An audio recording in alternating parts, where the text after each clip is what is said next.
Welcome to the Heart and Home podcast, a podcast for parents who want to understand behavior, not just manage it.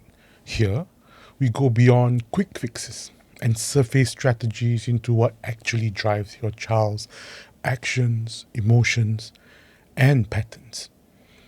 Because effective parenting isn't about control, it's about insight, intention, and how you choose to respond in the moments that matter most. Let's get started.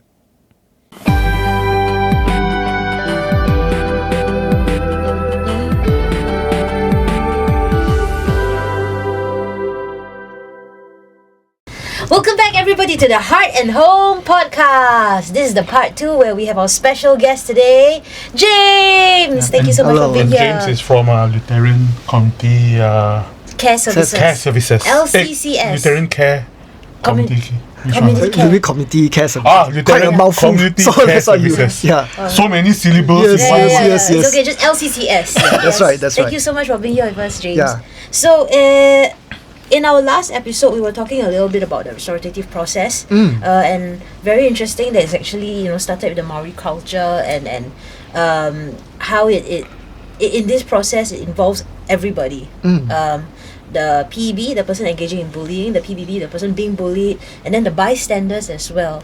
And then I'm also finding out that it also involves other people, because like when you say bystanders, there are many different groups. So when I go have a sip of water, lol, I was also thinking in my head, like, how does this process start?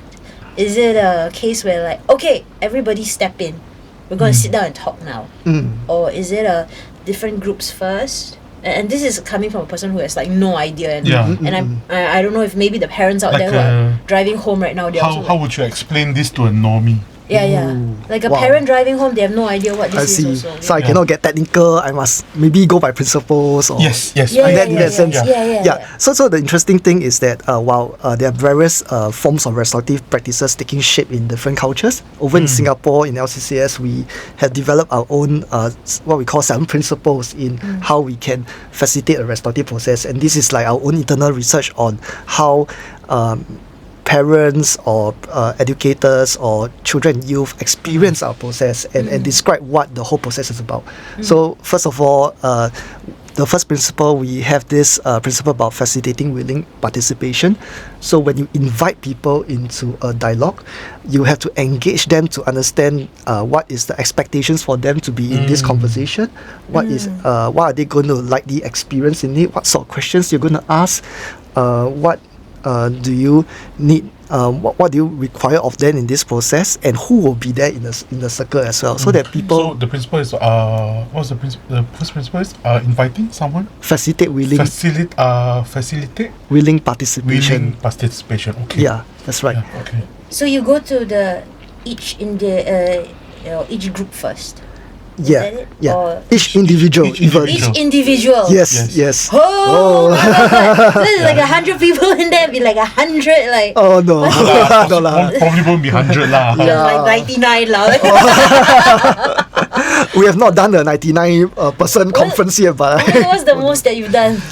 I had like 12 or 15 people sit in a circle before. Yeah. Okay. So that's our principle, that whoever sits in the circle, they all must be prepared first.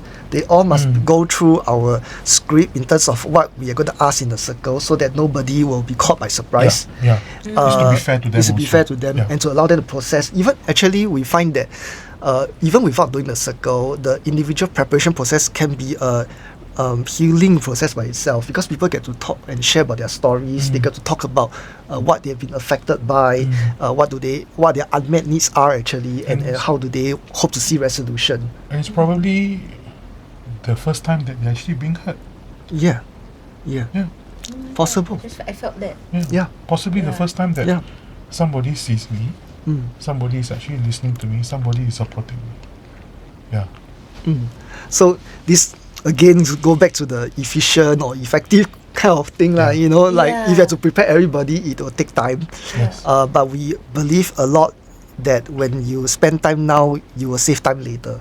Yeah, when you spend time to invest in helping people to walk through their journeys, process situation, restoration sheets, you save a lot of time further down the road in terms of reduction in number of these repeated behaviors over time. Yeah.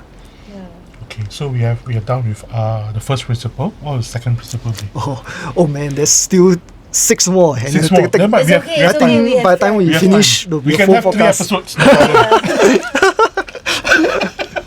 Sure. Yeah. So the end. This is also a bit of memory test. So there's a. Yeah. I hope my boss is not listening. He probably would be. Oh no. Okay. So the next principle we're talking about is how do we provide each individual a voice space. Yeah. So everybody must be heard. They must HEARD, not HURT. Okay. Must be heard in terms of their side of the story. So I like our conversation in the previous episode. Everybody, even the PEB, as well. They also have their reasons as to why they do what they do. The shame experience that come with their behavior. So they need to be given that safety to express that. Yeah. Wait, Chok, I'm just gonna, because this is a new episode, just for the people who are like driving home or listening just on Spotify, PEB would be people engaging in bullying. Persons and engaging in persons bullying. persons engaging in bullying. PBB would be Persons being bullied. Being bullied, yeah, just for like, yeah, if you're hearing, okay, fantastic. Yeah. Okay, please continue, James. Yeah. Principle 2. Principle 2. Yeah. Okay. Principle 3. Or like what is what to expect? You know, this process of yours. So you go like principle, but like, Principle 2 is a space for them to be heard. Yeah. Yeah. Correct. Okay. Yeah. then- So so once they've been heard, and then what happens next? so Principle 3. Yeah. yes. Okay. So they are given that. So as part of that principle, right? Actually, an interesting practice you will see in RP is we have this what we call a talking piece. Yeah. So What's a talking piece? okay. So I didn't bring one today. I'm sure I brought, but it could be something as simple as a stress ball, or an object that is meaningful to the community in that sense. Maybe some other places they choose a wooden block of heart, or they choose a toy or soft toy, things like that. And the purpose of having that talking piece is that it symbolizes to the community on that we are agreeing to come together to have a conversation on our needs and our well-being. And as they take the talking piece, right, that's where they are given the opportunity to speak, while everybody else will have to be fully attentive on that person speaking. And as they speak finish, then they'll pass it on to the other person. So that's one of our circle guidelines. So there's 7 principles, 3 circle guidelines that I'm going to share. So Yeah. when someone speaks, everyone listens. Yeah, that's right. Okay. That's right. Then the other guideline that we share also is that, when you listen, you need to listen from your heart. Yeah, you cannot be just. I think that's very important. Listening from your heart. Yes, Yeah. yes. You could be 1 year in, 1 year out. You'll be hearing what you want to hear, Yeah. what you want to label the other party with, but Yeah. you need to come with an open mind, open heart, to hear what other people have to say. Yeah. And also, lastly, is speak from your heart. When you hold the talking piece and it's your turn to speak, we hope people can speak as authentically as they can about their experiences, even if it's not the most politically correct thing to say. You speak authentically so that people can understand where you're coming from. Yeah. I think this is very important because, like, if there's one thing that I picked out from this principle was that a lot of us listen to respond or to react, but in this situation, Principle 3 actually advocates for you listen to develop insight, you listen to understand, you listen to see or experience what the other person is going through. Yeah. So I think this is very important. And how many of us can actually say that we listen to understand? Yeah. I think it's very common that people listen, like in this day and age, people listen to react Or to judge, to pass judgment, to react, to respond, as opposed to listen to understand, right? Yeah. Yeah. What I think about it's very- Principle 4? Yeah. Oh, I lost count on the numbers, but Don't worry, I'm keeping yes, count. keeping count. Thank you. Yeah, so the other one that is one of the principles about cultivating empathy with engagement. So Empathy with engagement. yeah. So in that process, as people, different parties share about their perspective, we want to facilitate the process such that people can develop empathy, they can cultivate empathy for other people. What is it like to be in their shoes? What is it like to be experiencing what they have gone through? And we find that honestly, that's sometimes where some of the magic works. When people just answer the simple question of what has been the hardest thing for you, which is, by the way, one of our restorative questions. Oh my god, can I put it up? Yes, Can I show? feel free to. Okay. Yeah. I'm just gonna Yeah. put it out here so we can have a little. So we have gone low tech. We got low tech, but this is what was brought in. And when we get we'll superimpose the PDF. Let's see, what does it say? Yes. So The questions. Oh my gosh, that's yeah. exciting. I want to see. yeah. So if I may given liberty of time to explain a bit Go of these ahead. questions. Absolutely. Yeah. So these questions, there are two sides to it. One side is a set of questions to things go ask wrong. when things go wrong, and it's asked to maybe sometimes the person PBB. Yeah. Whereas the other side is when someone has been hurt.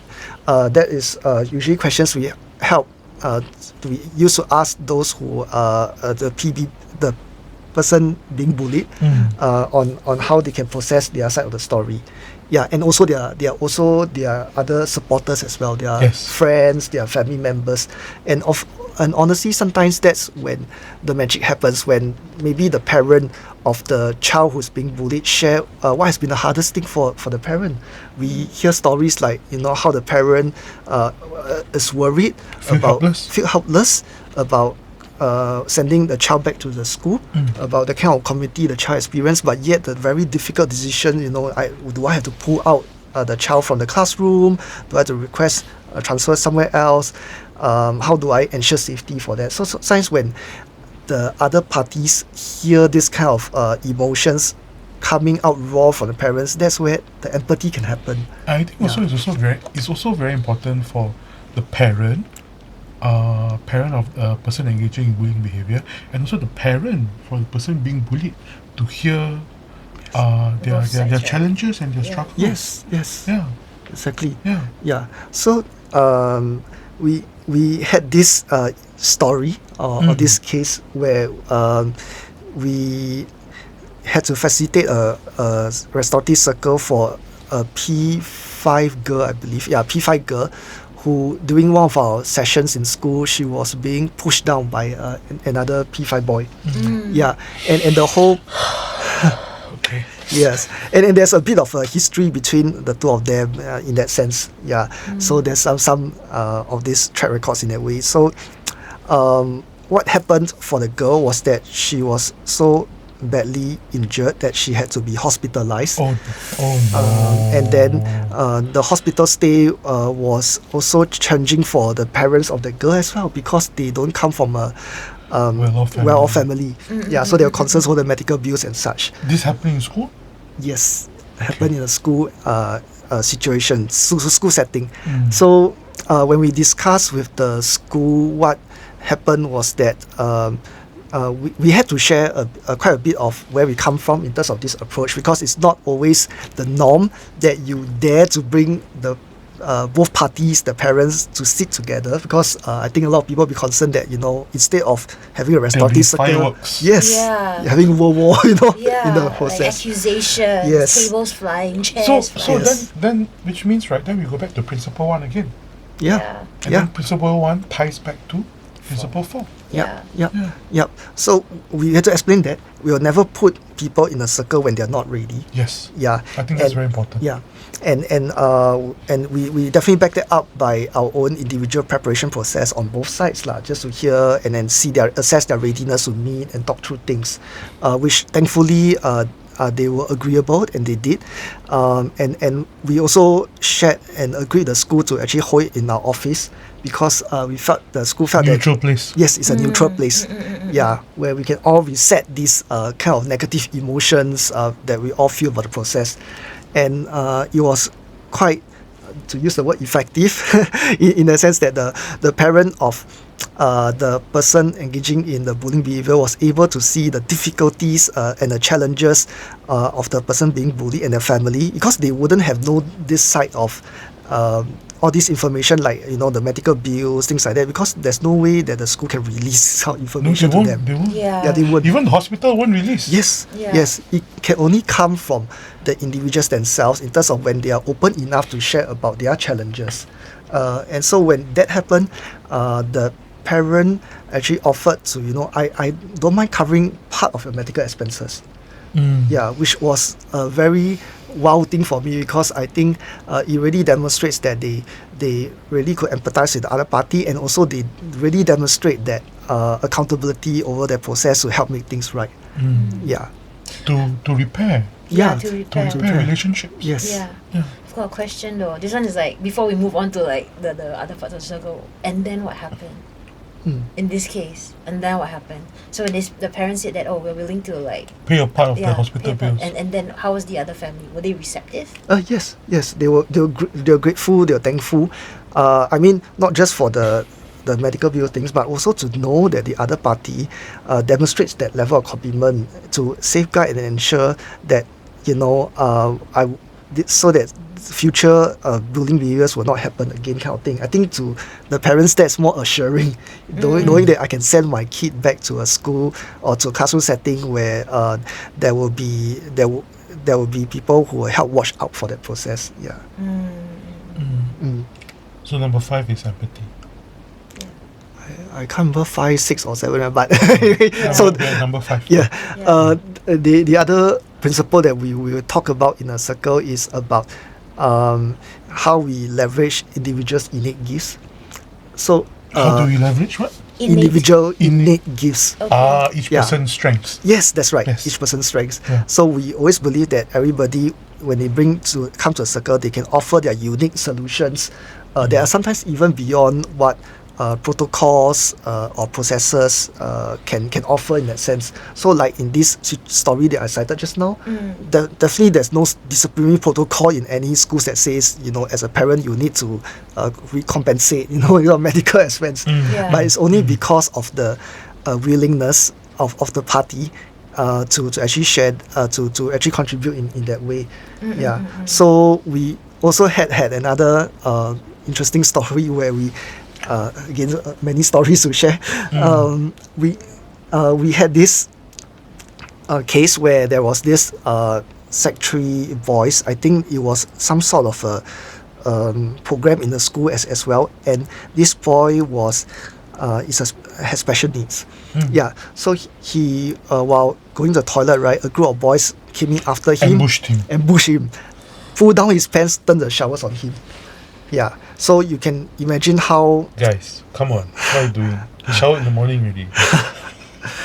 Yeah, very traumatizing for him. Yeah, I can imagine. Yeah, So so. uncomfortable. Yeah. Just imagine going back to class with every part of you wet, and how do you what happened to you? Teacher asked how do you explain? Yeah. Yeah. I got attacked.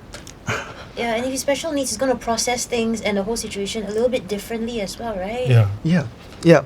So and you can imagine the background prior to this also, in terms of whether there was social exclusion because of the way he speak or behave, things like that.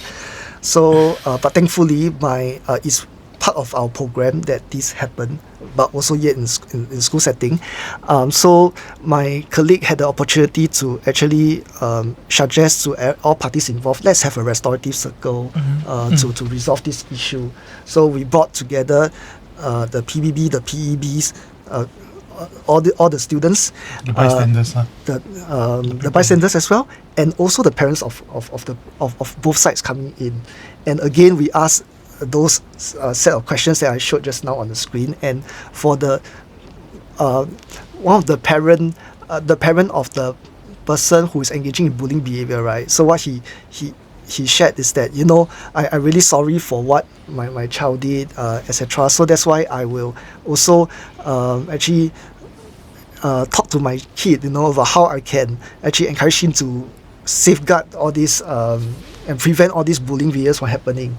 Yeah, so as a committee, we cannot force this out of them, but as they hear and empathize with others, right, that's where they can offer their unique solutions to actually resolve the situation.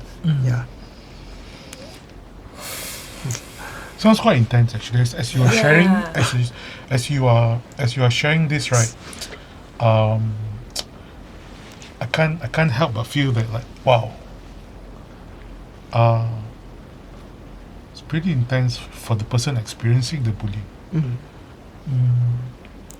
After all this is done, like the 6 principles, what would the 7th one be? I'm putting you in a spot here. Okay, so there is a principle that is quite interesting. It's called I think I'm gonna get my boss is gonna come on me for Don't worry. Yeah, so building a positive affective experience. Building a positive and effective experience. AFF. That's right. Effective experience, not effective. Not effective. Okay. Not saying that it's not effective process, but effective experience. So how does that look like, James? Quite interesting, because we always aim to close our such serious. You can really feel the heaviness of the conversation in the process as people talk about their feelings, etc. So we always try to close it with a simple ritual, what we call the breaking of bread. So at the end of the restorative circle, we'll prepare snacks, prepare drinks. We will, while people come up with their agreements on what they will go forward to do, we'll be preparing all this so that people can actually partake in all this, just normal refreshment, but as a way of telling the other parties that, we are actually working things out among ourselves, we're restoring relationships. Yeah, so we always try to end on a more positive note in that sense, in terms of the circle, because we want people to associate the circle with positive feelings as well. It's not just a space for you to talk about when things go wrong, but it's also a place where restoration happens and also positive memories happen. And so, for example, the case that I was talking about in terms of Sec 3 boys, right, they ended the session with a photograph, taking a photo together. Oh my gosh! Yeah, so it was so powerful, because it symbolized that, I am now willing to be in the same photo frame as you. Yeah. So therefore, I'm willing to actually look at how we can actually restore and resume our normal relationships. Repair the connection. Yeah. How did that look like for the group of boys? Yeah. How did that look like? So after that circle, the boys, the person engaging bullying, what I learned from the teachers and also my colleagues is that actually they are the ones now protecting this person who is engaging in, who has been bullied. Because they saw from other people. Because they saw how difficult it was for that special needs boy to be seated and also even articulating his feelings in the first place in the circle. Like, there needs to be a lot of assurance from the parents, there needs to be a lot of redirecting. So when they saw that, they like, oh no, I really didn't understand this part of him prior to this conversation, and therefore now I really want to offer my part in helping to safeguard this child's welfare in school. Yeah. Okay. I'm gonna throw quite a huge question that probably might not even have an answer. If you have the opportunity or chance to redesign school, families, community services in terms of how they respond to bullying, and what would a more effective system look like? One that creates accountability, emotional safety, and long-term behavior change, rather than just compliance. What would it include? Who would it include? And what would it look like? It's quite a very big question. Yeah. I mean, like, if you ideally, because we want to live in a perfect world, right? What would you do? What would us as community partners and practitioners have to do? So it's like a bit like if I have a magic wand and I Yes. weave things around, Yes, what I've seen different in that sense. So I also give a hard thought about this question, and I think I will probably just keep things simple, at least from LCCS perspective.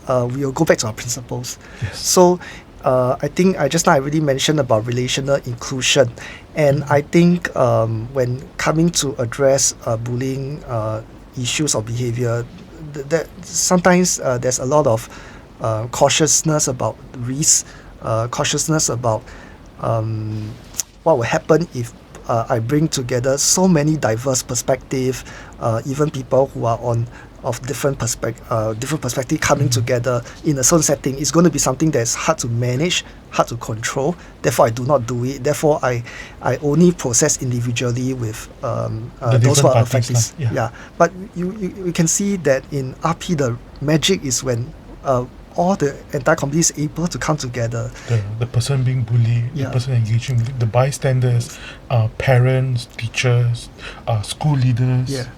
Yeah. When they all come together, they express their voice on how they've been affected. We allow the community to safeguard their well-being themselves. Actually, that's where things are more sustainable.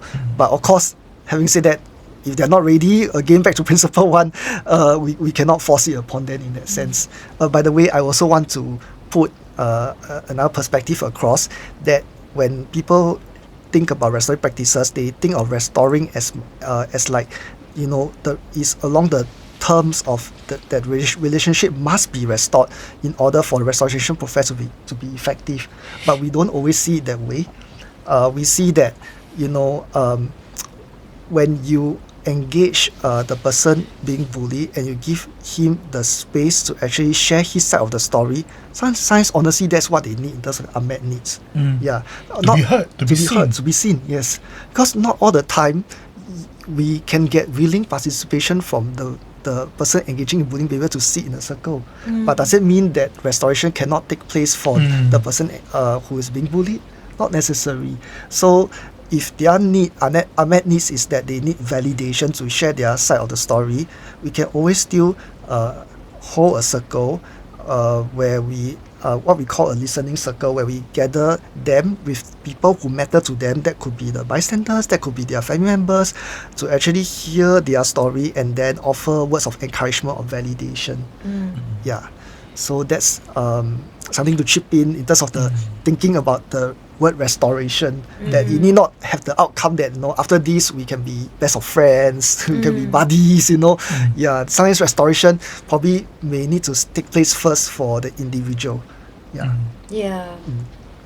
kind of see that happening as well. Then if that is the case though, then does the restoration process then break it down? Like, does it get broken down further, where you have to address the person? So let's say it's a PEB. Do you have to address the PEB circle first before you then open back up into this circle? It could be. So definitely every case has own nuances and own dynamics. So we once had to facilitate a circle for an entire class. Yes, there's a 30 to 40 so you had students. to talk to 30 different... No, so you can imagine how much work we had to do, right? So 2 years later. Yes, indeed, it will take a long time. So allow me to share a bit of the context of this case, so that I understand what's going on. So the situation was that there was nothing against guys. It's a group of boys again who were playing football. Of course they would be boys. who were playing football, and they got competitive lah. But there was also certain amount of malice involved, because there was an agreement with between some of the individuals that they will film a particular moment when one of the boys would tackle the person being bullied aggressively. Film it, post it on social media. And that would instantly go viral. Yes. So when we learned about this case, and when the school engaged us about it, the concern was not just for this group of boys, but also for the whole class as well, because they would have been we have heard of the situation involving them. They also would then need to process this as a whole class, in terms of subsequently from now on, what are some pro-social behaviors we should be engaging in to safeguard the community together. So we prepared the person being bullied separately. We also prepared and talked to the person engaging bullying behaviors by the group. Then after that, our questions were crafted a bit more proactively to involve the other classes as well. So so the class heard about these questions in terms of the stories from the PEB and the PBB in terms of stories of this, and the class responded on how they can all play and contribute their part in ensuring that we don't repeat such behaviors in the future lah.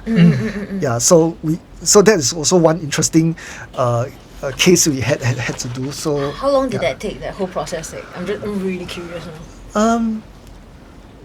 2 weeks. Oh really? 2 weeks. Yeah. I can just imagine from your office from Bukit Merah.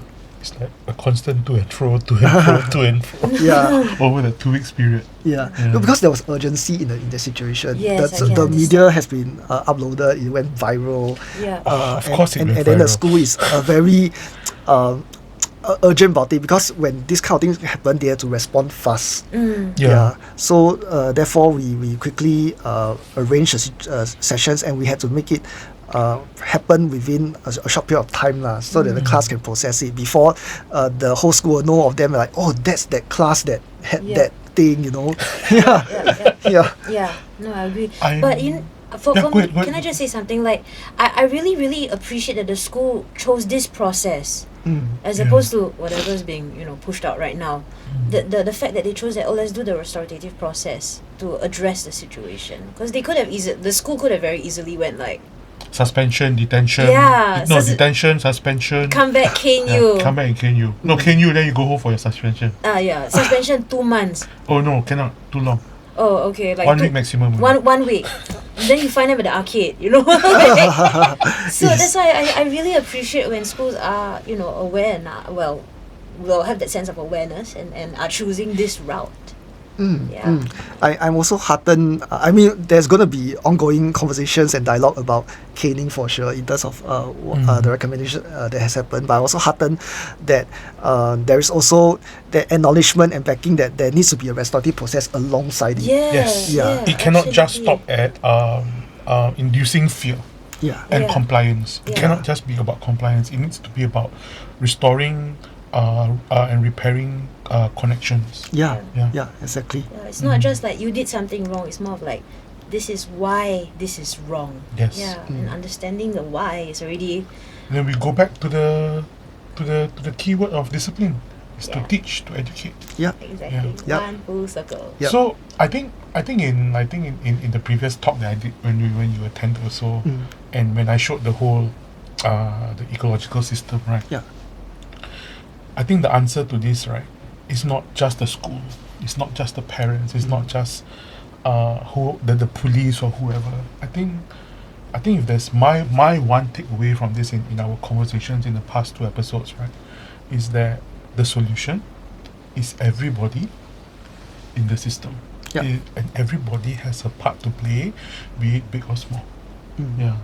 That's my takeaway, and we cannot just enforce like punishment and then full stop there. It's not just compliance or fear.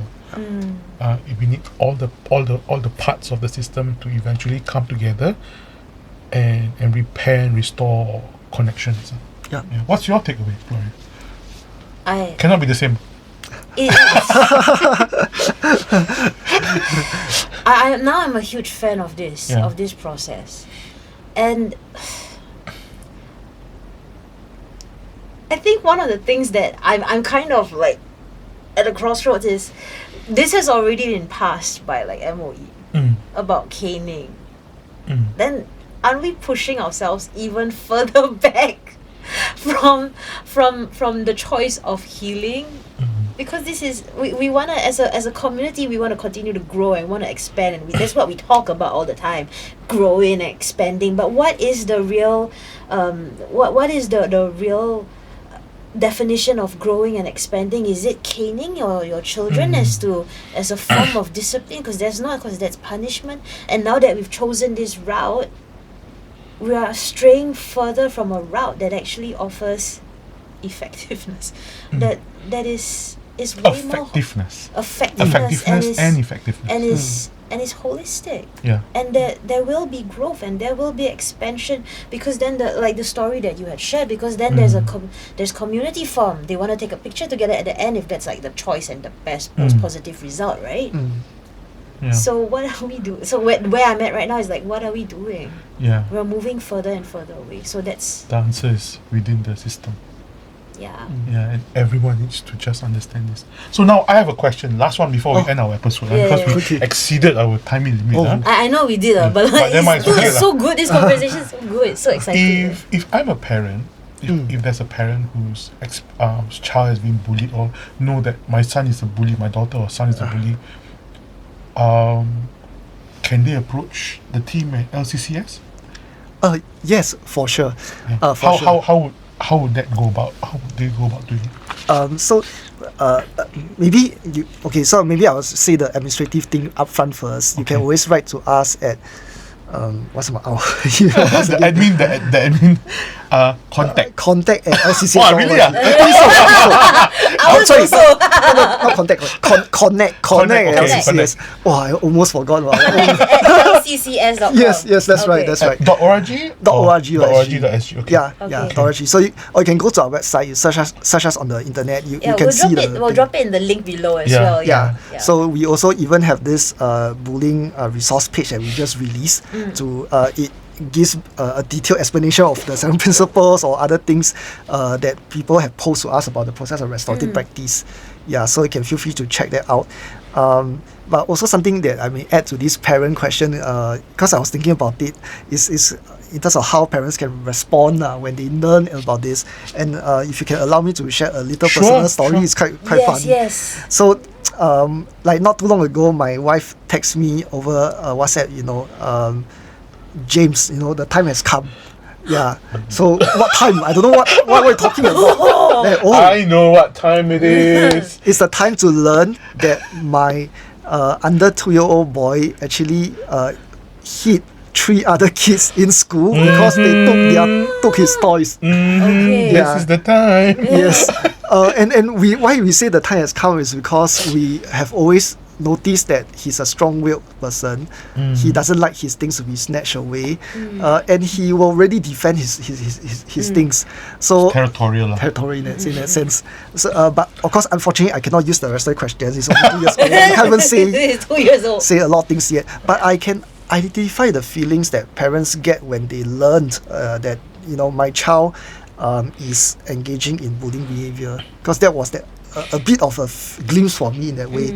And again, I'll go back to the compass of shame. Like I think as parents, sometimes when we learn about this, the first person that we need to regulate is ourselves. Yes. We need to regulate ourselves before we can provide that safe space to talk to our child about what happened.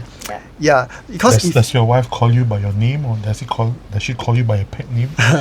there's a term of endearment, which I think you can hear that I was not using. So the moment James, this is the time. Oh no, something is wrong. Yeah. Okay, like I'll say dear, this is the time. Yes. So so I think very much for me, I also had to regulate my emotions and feelings about this, because if I learn that he's such a bad boy, doing these kind of mean things, my temptation would be I want to attack him. And like, why do you do it? This kind of blaming kind of conversations in that sense. So as parents, we also need to manage ourselves first. Maybe do a bit of mindfulness, if needed, to really process things within ourselves before we can be that safe space to actually talk through with our child to understand what has happened for them. And most of the times you see on social media, the posts that parents put up are frustrated, angry, and definitely not pleased and not calm. So I think that's very important to actually regulate ourselves, to actually catch ourselves when we are like tipping. Yes. Hello? All I can think of is like, that's what we've been talking about since episode 1, episode 3, 4, 5, 6, 7, 8, and now we're at episode, I don't know, 11 or 12 now, but yes. Well, we've always Taufik has spoken, it's in his book as well. Can feel free to purchase his book. We'll drop the links down below. The Guidebook to Parenting Pitfalls, which heavily talks about regulation for the parents Yes. before you engage with your child. So I think I'd like to take this opportunity to thank yourself and also the team at LCCS for you for Yes. coming over, Thank you. Thank and you. also for the team at LCCS for doing the good work that they do. Absolutely. And I'm a strong believer in restorative practices, and we need to always restore connections and relationships before we even discipline first. Thank you, James. Thank you. Yes, thank you so much. Thank you. All right, everybody. We hope you enjoyed this episode. Thank you so much, and we'll catch you in the next one. Bye, guys.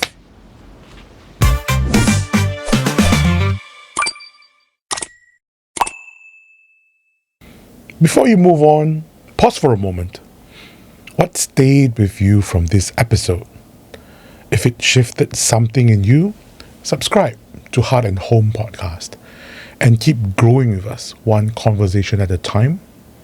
And if another parent you know came to mind while listening that may benefit from this conversation, share this podcast with them. Because sometimes they might just need to hear the right words at the right time. And that may spark a change for them. If you do need a chat with us, DM us on Instagram, consult to book a complimentary one-to-one clarity call. See you guys soon.